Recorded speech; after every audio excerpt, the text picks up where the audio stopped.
back to the Mind Vector podcast. If you're a returning listener and would like to support the podcast, give us a like and a subscribe. And if you'd like to share your thoughts, leave them on our YouTube, BitChute, or Facebook. So last episode, we began scratching the surface on the relationship between Karl Marx and George Hegel. I'm pronouncing his name right? Probably not. So we ended up speaking a lot about basically how the dialectical method from Hegel ended up translating into, eventually down the line, conflict theory. So the in-between is that Marx spoke against utilizing the Hegel idea of transformation of mind towards liberty in different ways. He ended up turning that into a more materialistic thing, and that had to deal with the world, which kind of becomes people conflicting over whatever. So, but Hegel's spiritual thing is actually pretty interesting because it sounds almost Buddhist in its own way. Some of the things he said that I read about reminded me a lot of Alan Watts. One great question that was in the video that we spoke about last episode is that the goal is eventually to achieve liberty, to basically get a free mind in a free society. So sounds about right.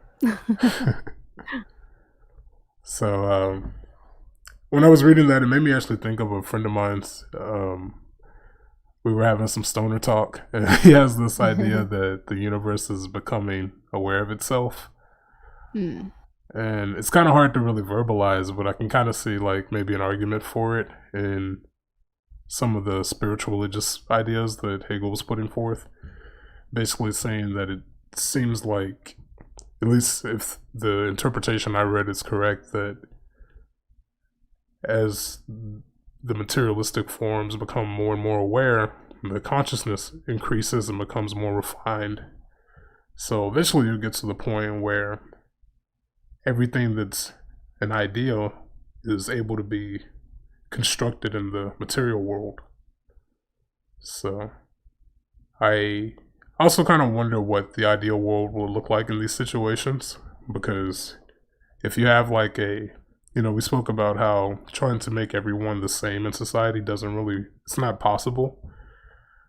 But if we actually did have a society where people were all on the same page, I don't know what that would look like. Maybe we would look like a ant colony or something from an outside point of view. But if that ever did happen, I wonder how it could actually function. Like, how happy would that world be where everyone's just mindful, detached, and just going about doing what they need to do, but at the same time not indulging, having that perfect balance. It sounds like it'd be kind of a boring existence. I mean, how awesome would it be to be an ant, where your programming is predetermined by your DNA and that's all you do? I guess we would be like more mindful ants. Like, yeah, but we would be going against our programming though. Yeah, that's what I mean. Like, mindfulness, I think, stems from problems. It's like if there's a problem, then you try to overcome it and kind of think about it in a way that, I mean, how can you solve this issue? But if everything is in equilibrium and nothing's going on and everything's perfect, then there's nothing to think about. Everything's done for you. Everything's laid out. You're just following the plan, the predetermined plan. Yeah, I guess I could see that. I would say that mindfulness would actually have to exist as a response to a problem. But I guess it's more so like being like consciously directive of something. Like making sure that you have the reins on what you're doing instead of just kind of unconsciously drifting. But yeah, I guess but there's I could see that argument too, that it may be a response to a problem, because even on the pleasure end, like that can become a problem. So you need to steer away from that and constantly make sure you're on the right path, so to say. So, But yeah, yeah, we're I think it might have been Plato that said it, that we're always in constant like duel with our instincts, like our cognitive, our mindfulness, trying to subdue our human nature, basically. yeah, So like our I don't know, like the good angel and the devil on your shoulder, kind of yeah, a and thing. trying to keep the light and the dark balanced, I guess. Yeah. So in balance, it's like, well, if everybody's good and everybody's fine, then and you have this external force in this system that's being everybody in line, then there's never going to be that need for mindfulness. You know what I mean? It's like external It would versus just the it would internal. become the norm. Yeah, would be the norm. So it's just like perfect equilibrium.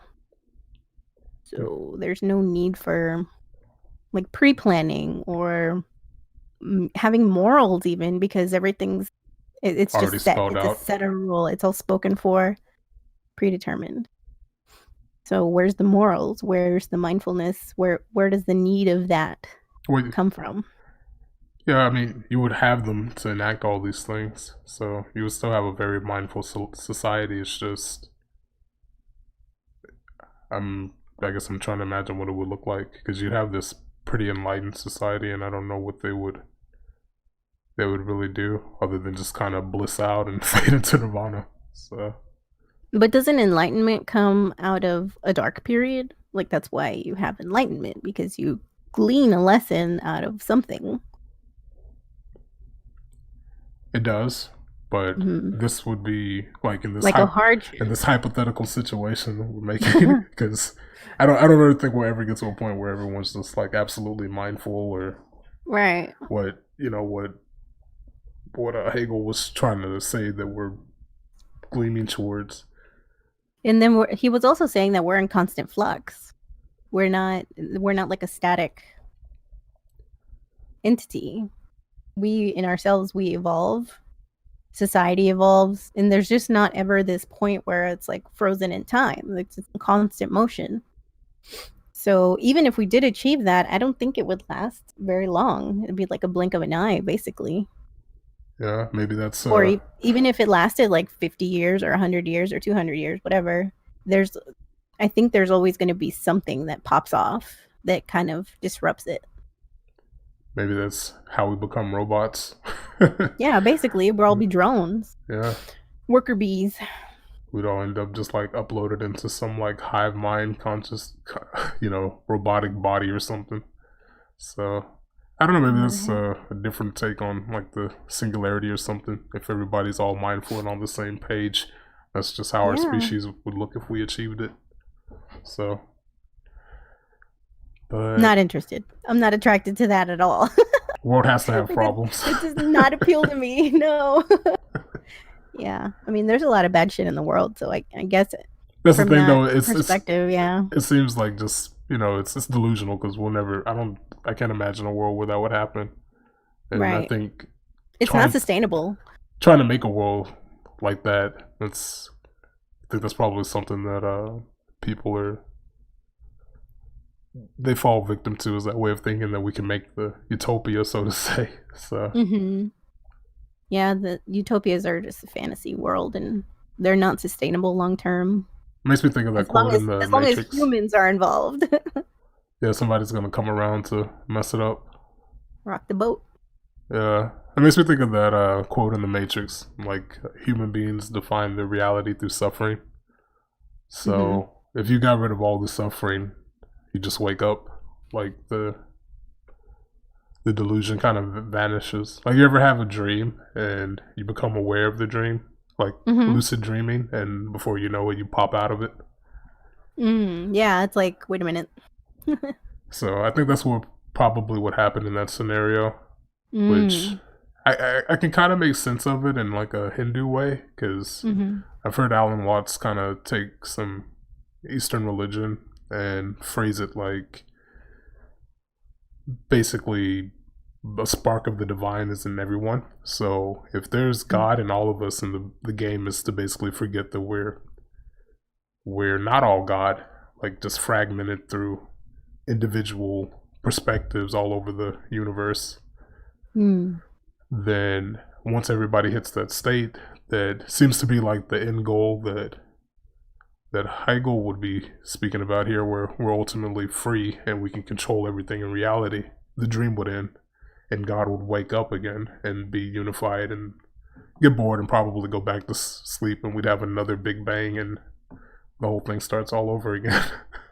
Huh. So. Oh, damn, that's deep. Yeah, I never even thought of that. But yeah. So crazy. That's how I could see it making sense, but you got to go into a lot of religious thinking as far as like. But then it would be the end of the game. That's what you mean. It's like, yeah, that would be the end of the game. We're all working towards that, and if we one day did achieve that, then what's next?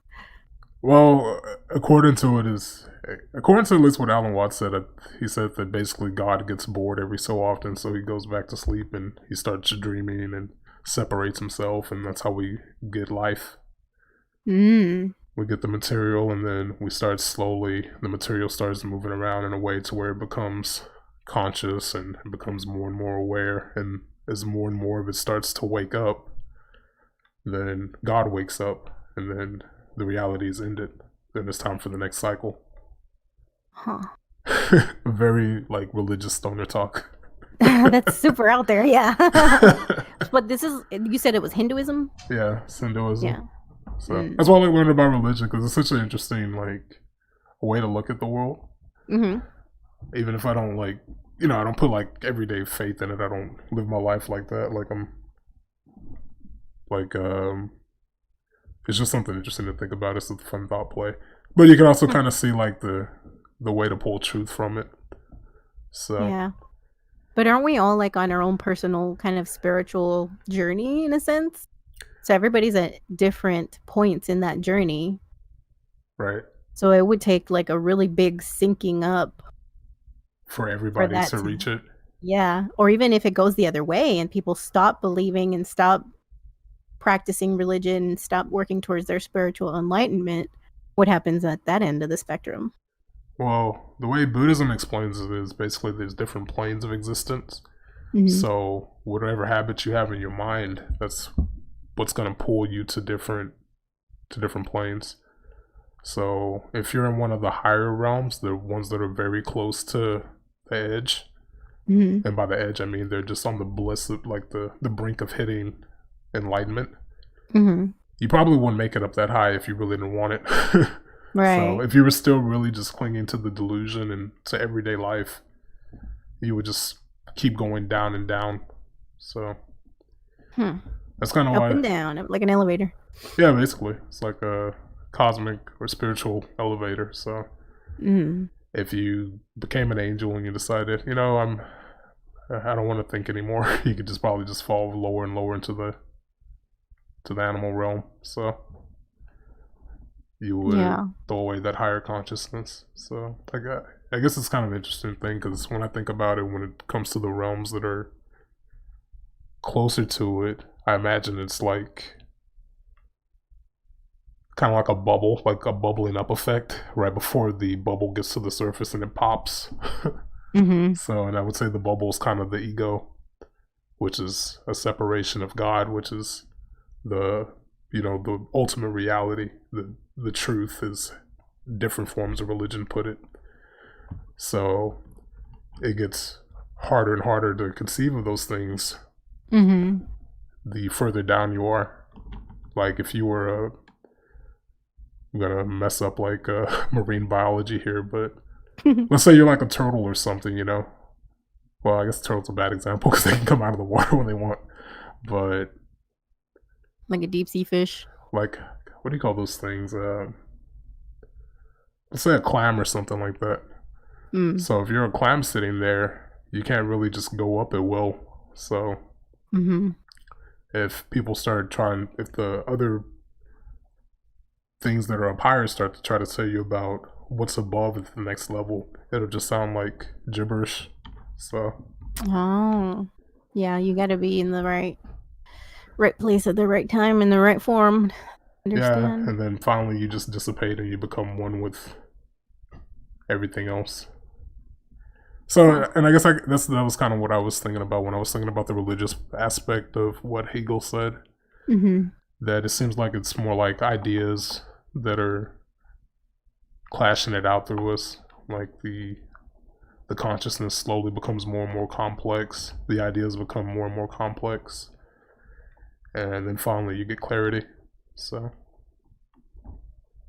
Yeah, but going back to like religion, there's so many different branches. It's like if if you weren't born into a particular religion in whatever your household, and then you have like all these different ones to pick from. It's like, how do you pick the right one? well, that's why it takes lifetimes. So It's like it's like all these branches on a tree. But then, so when do those branches like end up consolidating? At what point? You know what I yeah, mean? it's like you could start on Because there's all kinds of one overlap branch and in get all of lost in the them. way. Yeah. Yeah, which, like Hegel said, it's important to be willing to retread so you can actually know what the right way is. And I think that's Mm-hmm. another interesting like way that these philosophies and ideologies kind of converge linguistically. It's like they Mm-hmm. all have this idea of like ascending and a correct path and a way out of it. So, and obviously Marx didn't like this because he was atheist. I think he was an atheist anyway. I'm pretty sure, but Hmm. he just wasn't on board with that way of thinking. Which as common most leftists, they're not all that religious. So Well, you have to kind of be like an abstract thinker too, and it seems like Marx was very grounded in his worldly ways. yeah, yeah. There was a But couple things that were a little ironic about the whole thing with Marx because by wanting to maximize freedom, because again, like his idea of, like you said in the last episode, he hated the idea of servitude, mm-hmm. but the way his ideas get enacted, they just increase the size of government to where you have the government controlling everything so that you can be free. It's almost it's blatantly paradoxical. So Yeah, it is, because when did material, not even wealth, but just comfort, achieve your spiritual enlightenment? That's, I mean, or it's he's trying to use the wrong tool to address problem. yeah, and it's also contradictory too that Marx and people that fall into that way of thinking are so big on identity groups, like Mm-hmm. the conflict thing. Like there's basically all the social movements like racism, sexism, homoism, Hoboism. like non-heteronormativism. So I don't know. There's no like easy word for LGBT, but basically that entire thing, like all of those, are just like all these different demographics. So it's weird too because by saying that only groups exist and that's all that matters is your group identity, that's another Mm-hmm. form of control, another form of limitations. Because now you have to be this carbon copy for whatever you are. You can't be anything else. And if you are, then Right. you're just an outlier. So Yeah, you default to this identity that may not suit you, may not fit you as you evolve, as you grow.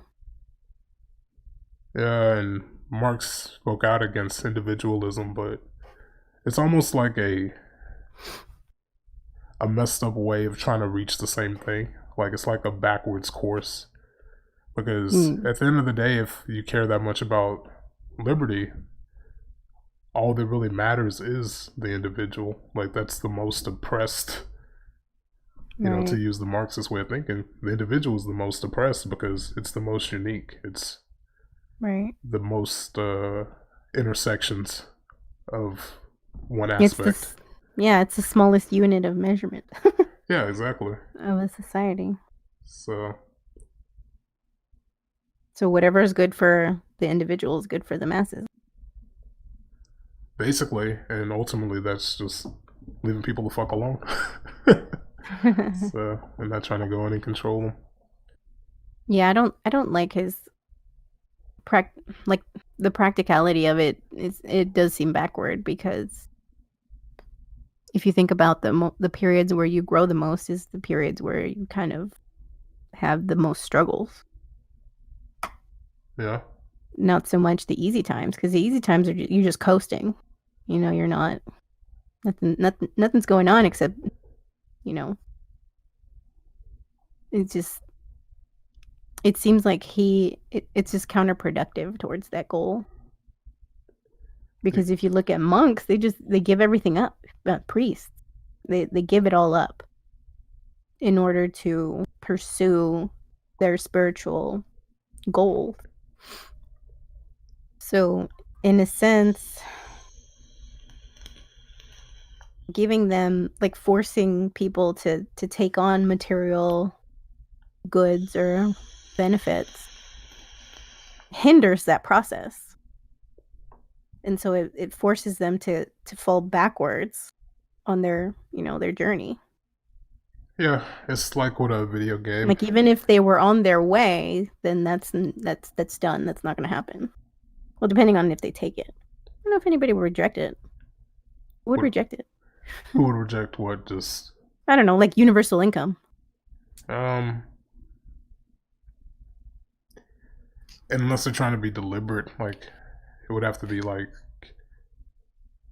because I mean, on average, most people won't reject free resources, but there are They might cases. if there were moral, if there was a moral reason behind it, they might That's what I'm saying. Like reject it. on average, most people don't really think like that, but there are going to be people that are more principled that would, because they'll think more about how this was acquired and they'll reject that. Like even But just goods and services today. I know we were talking about Amazon being like really bad for like a really bad work environment in their warehouses. And it's like morally, I'm feeling less and less comfortable with supporting that company, even if it's to my detriment to my convenience in acquiring stuff. It's like, do I really need stuff that quick, that badly? Like I can just go to the store.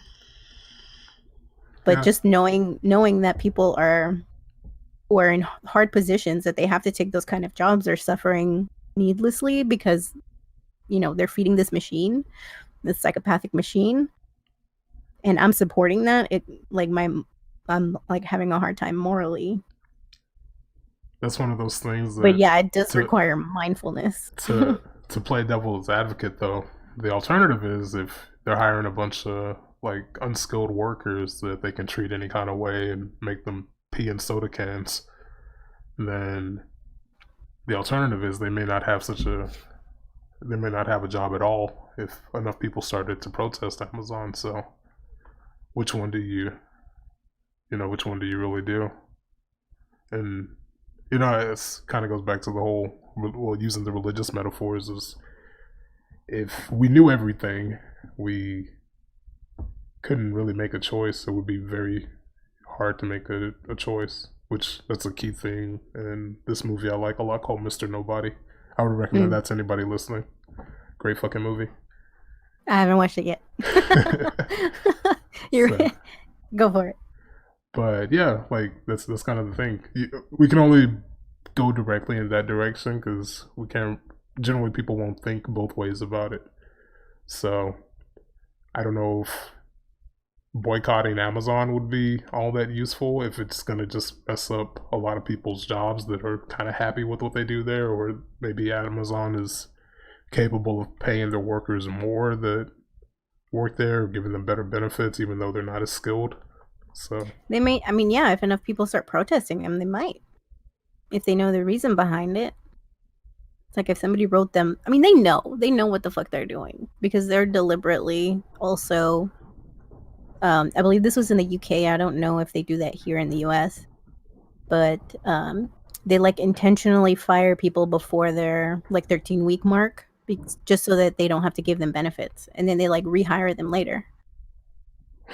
So they're fucking the individual, which is the smallest unit of measurement, So Yeah, who's to say that they're, it doesn't matter. It doesn't matter who else is happy if the littlest guy isn't being treated well.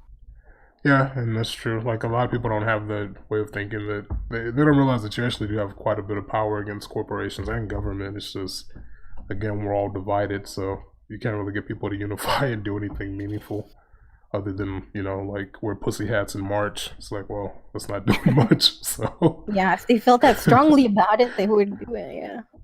a friend of mine the other day said something like everyone's outraged and it's all over bullshit and the stuff that's really heinous. No one gives a shit. No one blinks an eye about.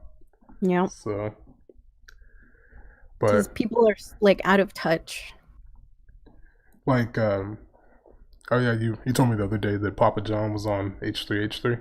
Mm-hmm. I watched, I think maybe the first 30 minutes or so, but they said that that was a consequence of what happened, at least in Papa John's situation. That after he was fired, the management and practices changed a bit. So now there's been other people that are in the franchise that are hurting because of it.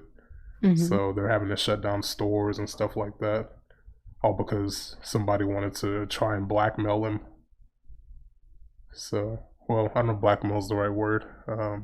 Extort him. So that's one of those things. But that is a way to change something though. Like if you basically vote with your dollar, vote with your resources. So Yeah.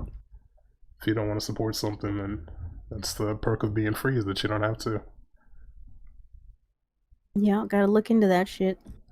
Gotta look into what you're propagating, what you're involved in. Because yeah, I'm involved. My money's going towards that. I'm part of that. I'm part of that guy being treated poorly.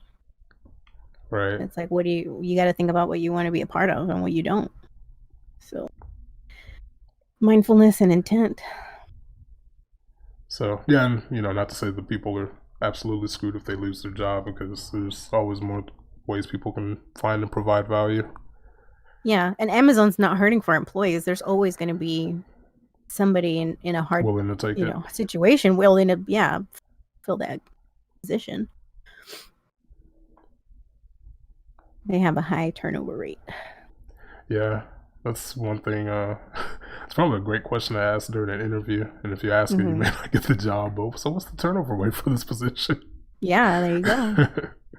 Some kind of revolving door shit. Pretty much. And why? Because they don't treat them well. Yeah, really, that's actually an amazing question to ask at the end of an interview. Is so, what is the turnover rate here? And I'm sure the interviewer will probably look at you like you have two heads. Well, a good company would want you to ask questions, pertinent questions. It's one of those things too. Like a lot of the problems, I feel like they come down to just people being so limited and incompetence, I should say. It's more so an issue of just people being incompetent. So if you get managers who don't really know how to motivate their workers that well, or they're constrained by policies that are above their level, it just trickles down into a system that the companies are trying to get the most out of you for the least, and you're trying to get the most out of the company for the least. So it's corruption all the way down. Yep. But I mean, those jobs have to be like soul sucking. I mean, people were just coming home and just passing out, like they were so overworked because their standards are just impossible.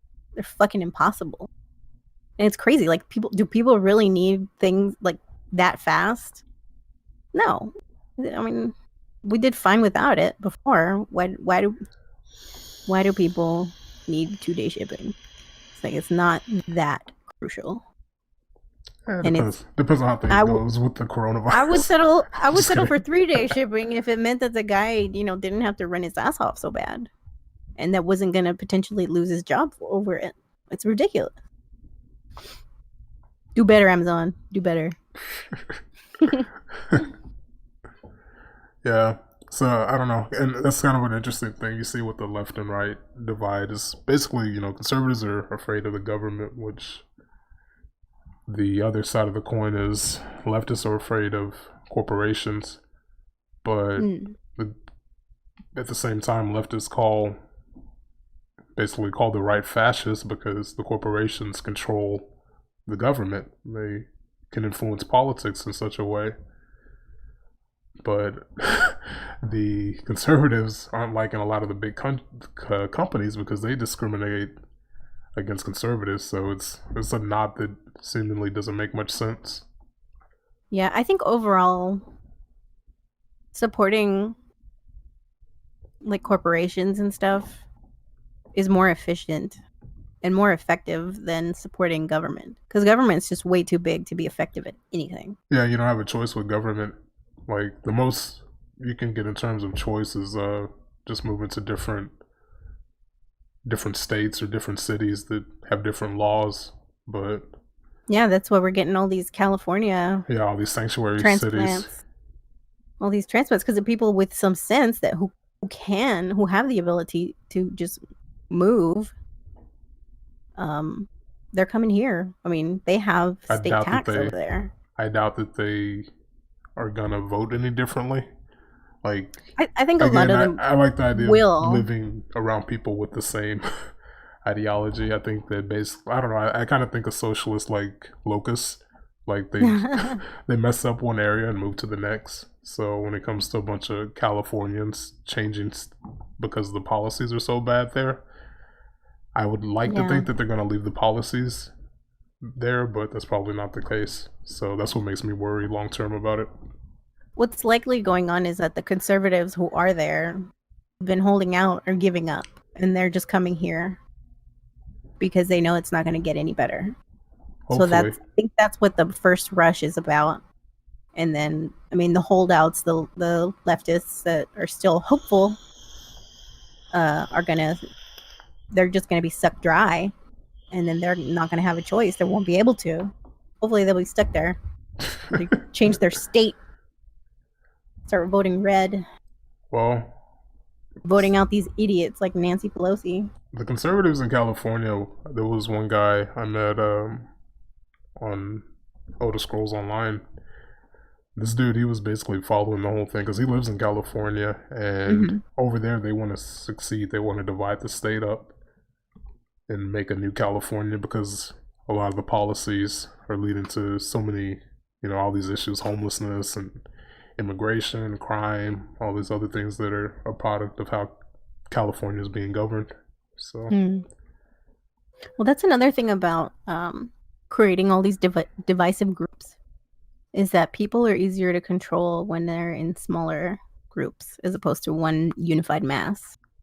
yeah, So in a way, it's like they get the immigrants that are coming in, and they're telling them if they want to be able to stay in the country, they need to always vote blue.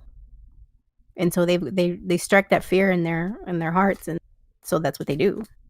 So they have that group, and so they're never going to think any differently about it because they want to stay here because they're afraid to go back. And then you've got the other subgroups, LGBTs and XYZs. And okay. so I saw that one they're gonna get article about these teachers having to attend some meeting, and the number of letters in it was huge. I can't remember them all, but it was like LGGBBTTIIAA. oh yeah, he had to go to that training or whatever. Yeah. Yeah. It's like, oh man, that went off the rails. That's a Yeah. mouthful of gay. And I think it hopefully, like we've talked about the accelerist movement, where it's like people are trying to speed all this ridiculousness up so that people will wake up, even people on the left, to how stupid it is, because it's just it's ridiculous. It's getting crazy. So they're trying to speed it up in order for them to like wake up and realize, oh, maybe this shit was wrong. And then I think it have only some worked kind for. of regression to the mean. Yeah, I don't know how that, what that's gonna look like though. I don't know if we'll have like a financial collapse, a second civil war, or who knows, maybe coronavirus, or God, get take care everybody of it. back on track. But Oh, I don't know. I don't know if it'll really wake people up that much. Because at least when it comes to my liberal friends, I've heard them say some things that are just kind of mind-boggling to me, and obviously for them, what I say sounds mind-boggling too. Like when they started going on about their fear of companies, I always tell them like, well, Walmart's not gonna hold a gun to your head and make you shop there. And like, no, no, they will. And at that point, I'm like, well, this is not gonna go anywhere. Oh but, God. but I don't know exactly how speeding up a collapse will make people um, actually realize what went wrong. Because for people that aren't all that into politics, it's more so just like the world just changed. Like I always said Mm, that one for leftists, it seems like they just have like a kind of a weird relationship with causality, and I mean just like the average person, like the maybe not the people that are more into it, but they see things as just happening to them, and they mm-hmm. don't connect what led to that point for these things to happen. Right. So if you take something as grand scale as politics, to them it's just like I don't know, it's like apocalyptic and probably religious in a way because there's no easy way to really phrase what caused what. So, Yeah. And I've had some of that too. And my strategy with some of my friends that are leftists um, is to bring up an issue that's closer to home. Like, I don't know, the homeless crisis in California, maybe. How do you explain that? It's like, yeah, the weather's nice there, so they move there, but nobody's helping them. Nobody's getting them better. Nobody's fixing it. It's just more of the same and it's getting worse. And it's not going to get better. Just tell the dude, go walk down the street in San Francisco. well, a lot of them, their answer will just be that somebody should help them, but not me. And the Right. government should make, some corporation help them. They should make Amazon help them. They that's have that's kind of how plenty. they'll think about it. So, They have plenty of money in California. Look at Hollywood. How do they exist?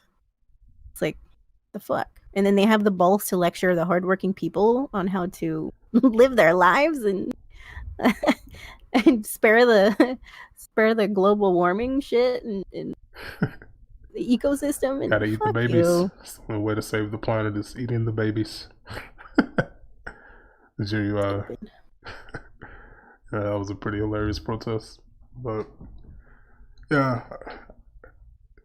Oh, that was another thing I forgot to bring up. The unhappy soul thing. Mm-hmm.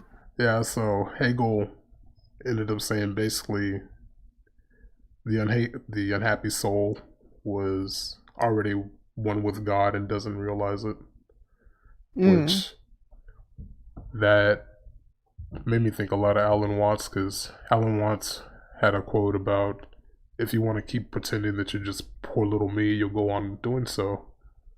Mm. And That victim mentality. yeah, there's also the another quote he said that was kind of the opposite. Is that he was describing like the process of waking up, and he says that once all these things start to fall away, I'm paraphrasing, but once they start to fall away, it shouldn't go to your head if you wake up and discover that you're God. So as far as what God means to everybody, that changes for everything. But it seems like the ultimate reality and truth and liberty, those are Mm-hmm. always things that are associated with the greater good, like the apex of good, which is what we would call God. So Hmm. yeah, Hegel's spiritual So like, stuff is it's very dharmic in a lot of ways, or maybe I'm just yeah. projected it into it, but I'm seeing a lot of connections here. I think he was a Christian. Was it? Yeah. He's pretty religious. So yeah, that might have fed into it, Yeah, into his line of thinking. I But mean, the thing that about him saying that realizing that you already know everything or that you already are God, it reminds me of like a study hack. Or not even so much a study hack, but like a learning hack. In that if you tell yourself that you understand it, you will more easily understand it. Like whatever it is. Like if you're sitting in class or something and they're going over something that seems complex. Because if you tell yourself, I don't get this, I don't get this, I don't get this, I'm trying to get this, I don't get it, you're just repeating that. But if you tell yourself you get it, then your brain kind of opens up just by way of like it's kind of a mind hack. mhm. So I think that's interesting because I thought of that years ago. Yeah, I've heard about that.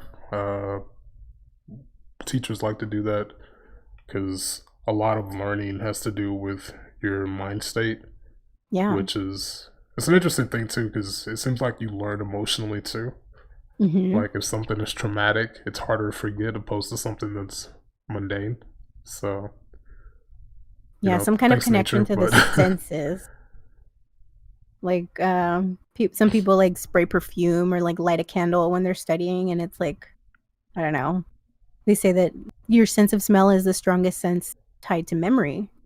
So that's like another little study hack. But yeah, I was like, I'll because have to I'm, try that. That's interesting. yeah. But yeah, it's like when you catch a whiff of something that you remember, it's like immediately triggers whatever that memory is. I don't know if you've ever experienced that. Recording. Yeah, I've experienced that.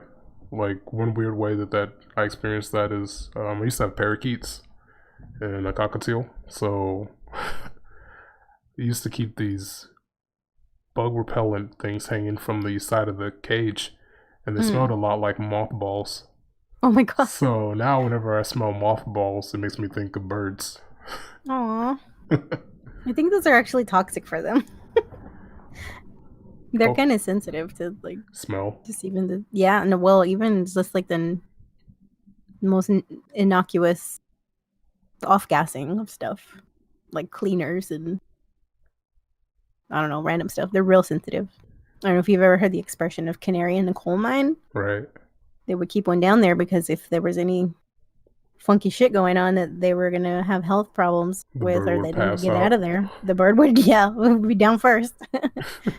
Yeah, Yeah. yeah. Like I don't know if I'm they were like, toxic for him or not. That's a good question. But it was so long ago. Those birds have passed away. But they're really common. People hang them on the side to keep them away. So hopefully, I hope it's not taking out people's birds. but yeah, going back to the emotional learning and like having to be open to the lesson. It's like the way that I'm going to sound conspiratorial, but the way that the government seems to create these scenario situations that get people into their fight or flight and stress mode actually keeps them from being able to think and to adapt. So then all they're doing is reacting. So in that sense, I don't think that a lot of people feel free necessarily because they're just busy running and it's all reactive and they're not actually taking any intentional direction in their life when they're reacting to something that was like unplanned for. It was just not, you know, it's not freedom. It's Yeah. not freedom of mind or spirit or anything. It's just do or die. Yeah, and I could see an argument how people can feel robbed of freedom if their emotional state is tarnished. So if Yeah, you're in this, compromise. Yeah.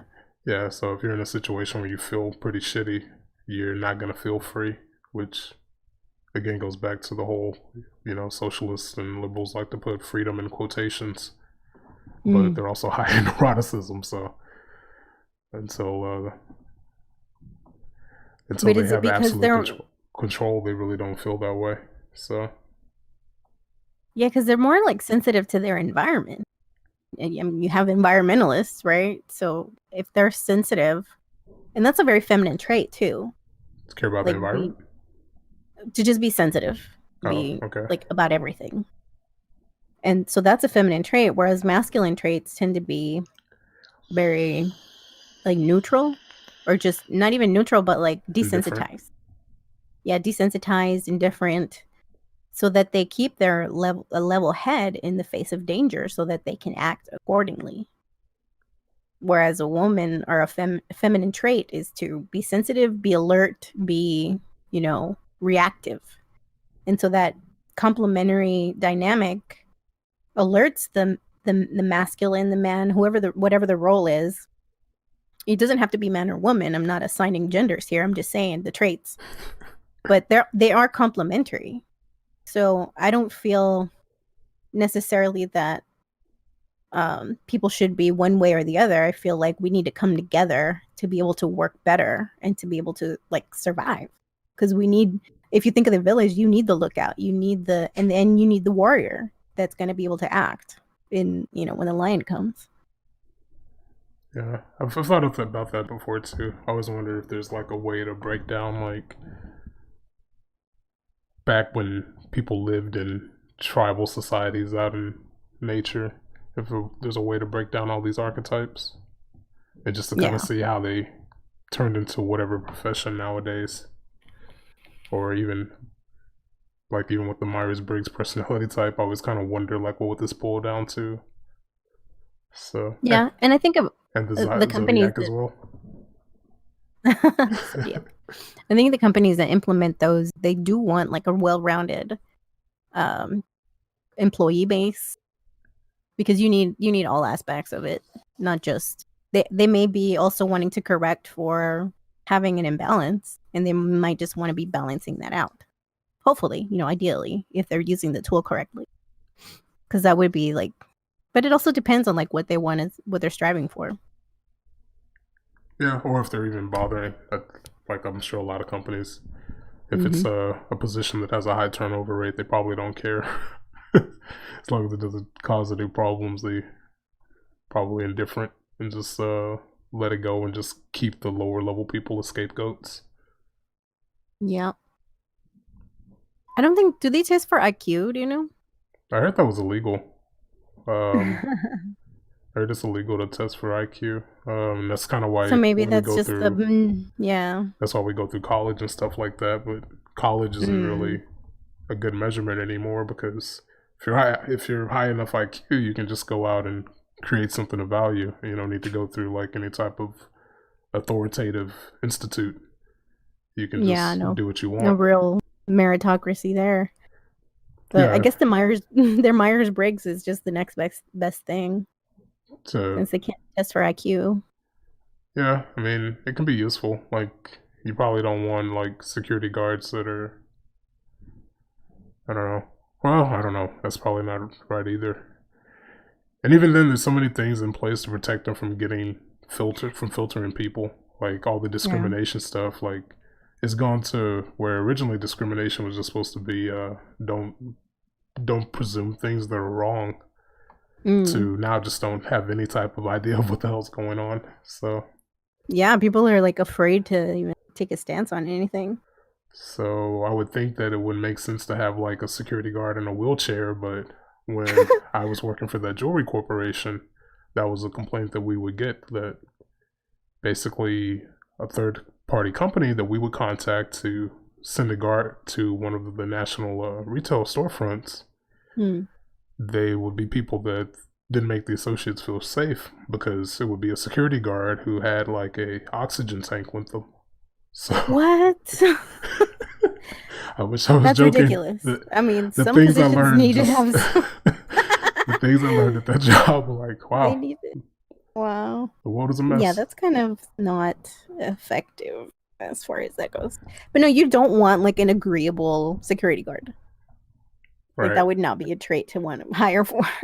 Yeah, But I and can see like disabilities being kind of a hindrance in that position. It's like, really? but that's the thing in leftist legal lingo. Now you're advocating for discrimination. They gotta have some metrics, some standards. You gotta be able to run or Nope. jump or something. Standards are racist, sexist, and homophobic. Oh my god. So Crazy clown world. but yeah, we had there was another time where there was a pregnant security guard. So Pregnant? pregnant Wow. as in may chase a guy and her water breaks, who knows? She gives birth right there when she's cuffing him. But Oh my gosh. yeah, and yeah, I was talking about this earlier about the similarities between government and corporations. 'Cause these are both institutions that make their mistakes, like implementing thought crimes in weird ways, which that's what we're seeing a lot of now. Mm. People, the whole cancel culture for corporations. When Amazon started getting a lot of flack, one of the things that went viral was one of their union videos. Like they were instructing employees on how to basically sniff out people that may be wanting to unionize. Oh. So, that's Yeah, I heard they're not allowed to have like their cell phones in the warehouses. yeah. So I don't know if it's because they're trying to protect themselves from exposure to all the shitty conditions and the way they do things. But I'm sure it's a benefit. They can always just say that it's for productivity. yeah, I'm sure. Like, There's that loophole. I wonder if there's things that jam cell phone signals, because that would be useful for buildings just to keep one of those so that people are forced to be on their machines opposed to their phones. Yeah, but it does seem like they use that kind of like mental control because they have people managing them. They get caught, they're fucked. They're done. So that's more effective than implementing like taking the risk of uh, putting some kind of jamming device that may mess up, and then all of a sudden everybody's phones work and they realize it, and then they're just there filming. You know what I mean? Yeah. So if they already have that psychological control on their employees, they're not going to bring their phones in. So that's kind of more of a safe way to go about it. Yeah. Yeah. I mean, Mind control. But it's scary how people just like accept things. situations. Yeah. Situations that they know are like weird and wrong, and it's like clearly overstepping boundaries, like that Ed Bassmaster guy. Did I ever send you his videos? He's like a prankster. He's all over YouTube. I think I might have sent you some. They were pretty funny. But he has this one character he does is like he's a smoker. He's called the hacker because he's like hacking the whole time and smoking, and he's like really like nasty looking. So he's repulsive just on sight. But then on top of that, he's like smoking and hacking and being real social and talking to people and like really close in their face, and just like all these different situations he puts people in are just hilarious because their reactions are just to like be polite and be nice and be like accepting of like this nasty character.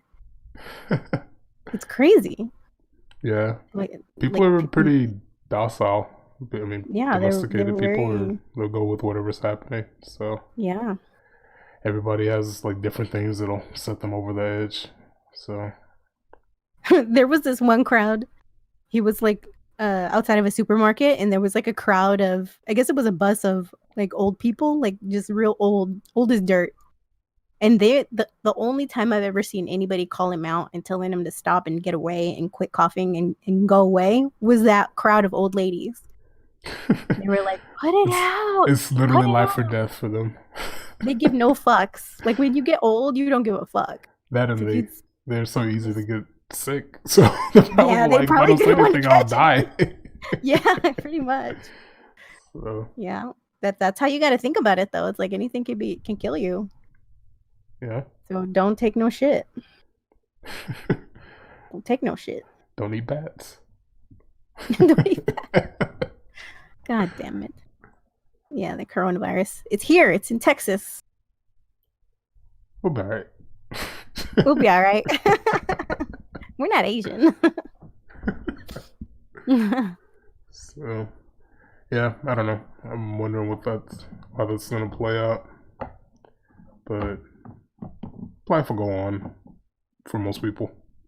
So, that sounds like insensitive. For those of us that are left. After the depopulation. Yep. So yeah, stock up.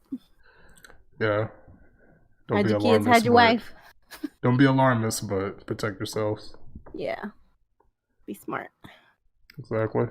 Alrighty, so we're getting close to the hour mark, so we're going to go ahead and wrap up this episode. So everybody that tuned in, we thank you. If you enjoyed your time here, you want to support the podcast, give us a subscribe and a like. You can leave your comments and thoughts on our YouTube, BitChute, Facebook, or Twitter. And we will speak to you in the next episode.